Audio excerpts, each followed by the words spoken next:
Deixa eu dar boa tarde ao Dr. Rubens Darwich, cardiologista, está conosco ao vivo aqui na Difusora. Dr. Rubens, boa tarde, tudo bem, doutor? Boa tarde, Adilson. Prazer estar aí com vocês. Tudo bem? Tudo bem. Falando com um hipertenso, viu, doutor? Eu já comecei a rir antes, eu já vi você falando. Mas estamos aí para ajudar o que for preciso. Vamos lá. Se fosse um político, estaria legislando em causa própria agora aqui. Com certeza.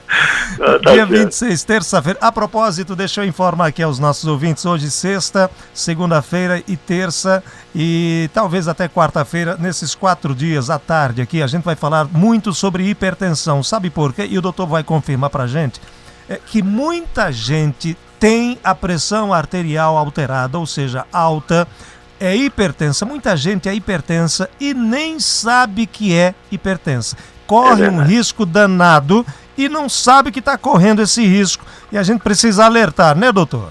Com certeza, Adilson. A gente vê o seguinte, né? Eu não sei se eu já posso ir falando. Claro, mas fique à vontade. Fique à vontade. Mas a hipertensão é uma doença muito prevalente, né? A prevalência, por exemplo, acima de 65 anos é em torno de 50% da população. E ela é uma doença realmente que tem poucos sintomas. As pessoas realmente só descobrem nas medidas que fazem em programas de saúde pública ou indo ao médico, né? E realmente o risco de não se tratar isso é muito alto. Aliás, essa ausência de sintomas, em muitos casos, dificulta bastante o diagnóstico, né, doutor? Com certeza. Ninguém está se sentindo bem, não vai procurar o médico, né? Mas a gente tem uma estatística hoje que 50% das pessoas que estão nas salas de hemodiálise são hipertensos que não trataram. Ai, meu Deus. Né? Então perde uma oportunidade, adquire uma doença muito grave, porque o problema da pressão alta não é só a pressão estar alta, é o que ela vai causando ao longo dos anos no seu organismo. Risco de insuficiência renal, risco de infarto, risco de derrame, aneurismas de aorta abdominal. Então, assim, são todas essas doenças muito graves. Doutor, o hipertenso, ele está correndo mais risco de morrer de derrame ou de infarto, hein? Vai depender de uma série de coisas, do nível da pressão e dos outros fatores de risco que ele tiver. Mas o infarto também é uma doença muito comum no hipertenso. Não temos como dar a estatística disso, mas uma pessoa que está com pressão arterial em torno de 20, 22 de pressão máxima, que a gente chama, que é a pressão sistólica, o risco de derrame também é grande, porque imagina essa pressão dentro das artérias do seu cérebro. Dia desses eu estava conversando com um rapaz conhecido meu, e aí ele foi, a minha pressão subiu e eu estou preocupado. Eu falei, subiu para quanto? Nossa, deu 20, o senhor falou em 22, deu 22 por 16, 22 o negócio. Eu falei, o quê? O quê? Adilson, eu costumo brincar quando as pessoas não acreditam. Se você pegar o aparelho de pressão e colocar em 22, você vai perceber a pressão que ele faz dentro do seu braço. Quer dizer, é uma bomba relógio. Essa pressão, né? Que está acontecendo lá dentro. É uma bomba relógio. Uma bomba relógio, né? Olha o risco que a pessoa está correndo, né, doutor? É verdade. E a gente tem que perceber uma coisa, Adilson, assim, o Brasil vai ser, em 2030, o país de maior mortalidade cardiovascular do mundo. Porque justamente onde todo mundo está atuando hoje, e nesse momento eu te parabenizo pela iniciativa, é justamente fazer prevenção, descobrir doença, tratar doença para se evitar a mortalidade e o risco de outras doenças para frente. O Remi Tissot está aqui comigo. Remi, por gentileza, doutor Rubens, à sua disposição, Remi. Doutor, boa tarde. Boa tarde. Eu aprendi, posso ter aprendido errado, então gostaria de ou ratificar ou retificar meu aprendizado. Tá certo, tá certo. Pressão arterial, existe padrão ou a gente tem que entender que elas são mutáveis à medida das pessoas e da forma como elas vivem? Vamos lá. O padrão, assim, primeiro a gente tem os níveis normais. 12/8 é o ideal, certo? As pessoas que, por exemplo, dependendo dos hábitos, elas vão ter uma chance maior de ficarem hipertensas. O que seria isso? Níveis maiores do que esse, né? Então, primeiro, e que está hoje, assim, é um negócio pra gente que é um crime, é o cigarro. Tá? As pessoas que fumam começam a ficar hipertensas mais cedo do que as pessoas que não fumam. Segundo, obesidade, quer dizer, o hábito alimentar, a falta de prática de exercício é outra coisa que facilita a hipertensão. Então, e o consumo de sal também excessivo, e a gente tem que lembrar que não é o sal da comida, é o sódio. E o sódio é o conservante mais comum em todos os alimentos industrializados. E o sódio tem o sal, na verdade, né? É. Em função do sódio também, tem um problema bastante sério que as pessoas às vezes não consideram, que ele é um retentor de água muito mais agravante do que é o açúcar. Não há nem comparativo, né, doutor? Não há nem comparativo. Nós costumamos dizer o seguinte, você tomar água, por que o soro caseiro é bom? Porque ele tem um pouquinho de sal, então você absorve mais água com ele. Justamente por isso, ele retém mais líquido. Mas é o mecanismo que ele tem sobre a parede das artérias também. Então, o consumo excessivo de sódio, mas para você dar uma ideia, até água mineral a gente tem que ver o conteúdo de sódio delas. Tem águas minerais no mercado que tem um conteúdo de sódio absurdo. Verdade.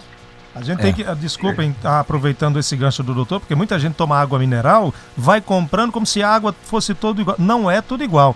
Duas coisas você tem que olhar na água mineral. Primeiro o pH dela e depois o sódio. E o sódio, tem que olhar. Tem que olhar, pH e o sódio, né, doutor? É verdade. Isso doutor Rubens, tem uma curiosidade também que as pessoas, às vezes, por ignorância, dizem assim, eu tô com a pressão mais alta, eu tô tomando medicação, daqui a pouco já fico bem. Entrou pelo caminho da medicação para controle de pressão arterial, pode se despedir do resto porque vai tomar remédio a vida inteira. Isso é teoria ou é prática? Veja bem, assim, na prática, o problema maior que a gente encontra é que muitas pessoas só fazem adesão ao tratamento com remédio, mas a redução do peso, tá, a atividade física e a redução do sal, todas essas três juntas têm o poder de reduzir em média 10 a 15% da pressão arterial. Então, muitos retornam ao normal simplesmente adotando medidas dessas. Mas a grande maioria realmente vai tomar medicamento. E, ao iniciar o medicamento, existe sempre ajustes. A gente tem que ajustar ou para mais ou às vezes para menos. Porque tem muita gente que começa a tomar um remédio, a pressão continua alta e ele nunca mais volta ao cardiologista, né? E é importante dizer o seguinte, hoje a medicina está muito avançada, principalmente na indústria farmacêutica. É muito pouco provável que a gente não controle uma pressão arterial com o remédio. É muito difícil isso.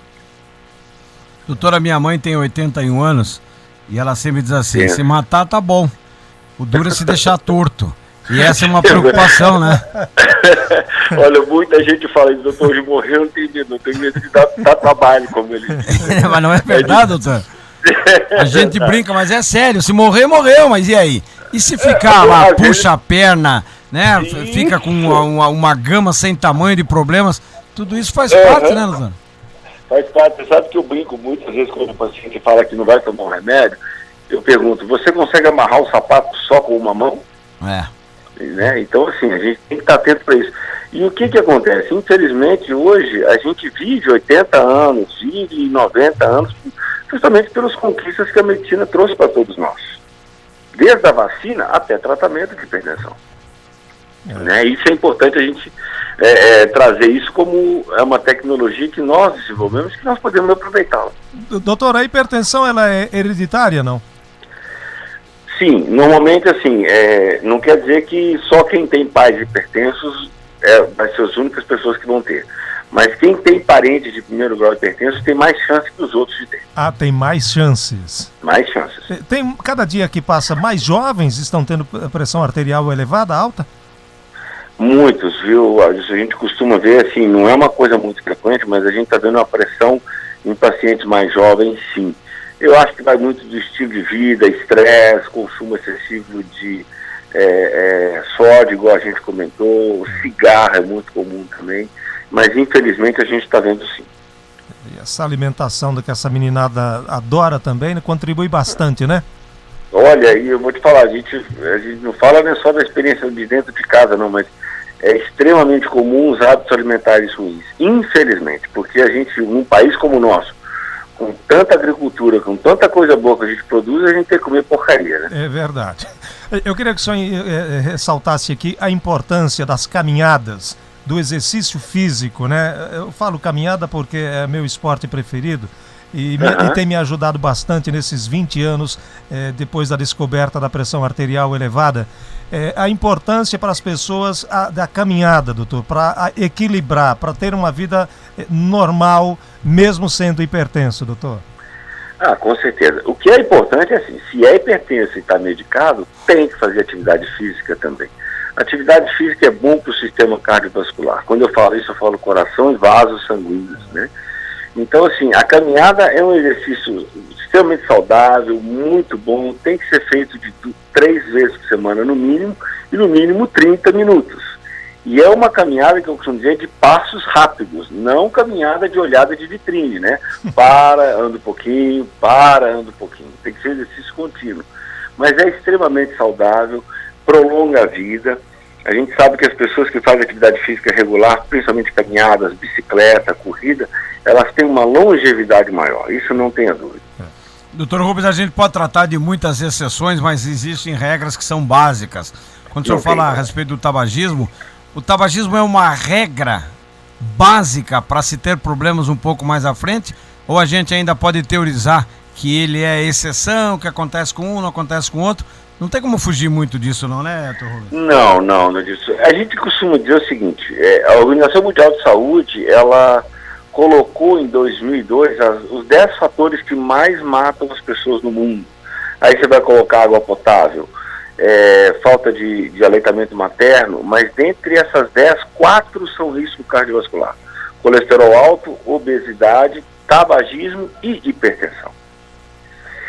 O tabagismo é a causa de morte mais evitável do mundo, né? A gente que trabalha em hospital, que está acostumado a tratar infarto, a gente, quando atende um paciente abaixo de 50 anos, 90% fuma. 90%? Fuma. Então eu costumo brigar que eu nem pergunto se fuma, eu pergunto quanto que fuma. Quanto, né? Então, assim, cigarro, infelizmente, não existe nível seguro de consumo e nem garantia nenhuma de que nós não vamos ter nada. Esse tinha que ser abolido.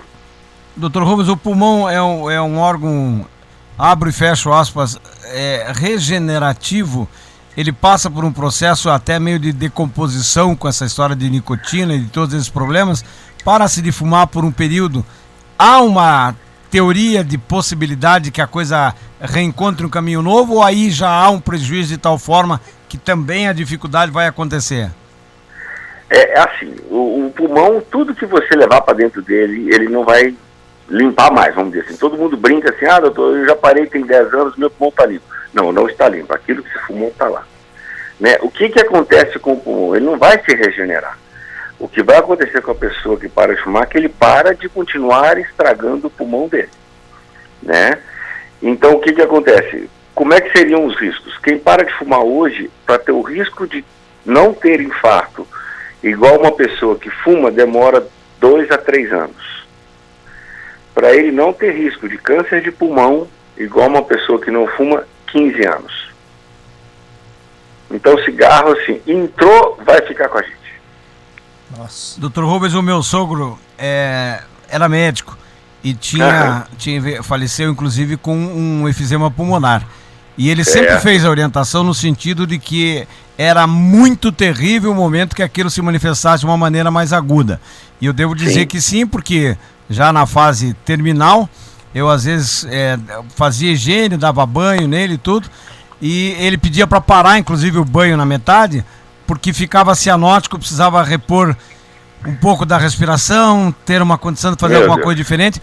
E esta convivência faz a gente ficar um pouco apavorado exatamente com aquilo que a doença produz. Por que será que as pessoas não entendem que esse tipo de coisa vai terminar dessa maneira? Por que acontece, será isso, doutor?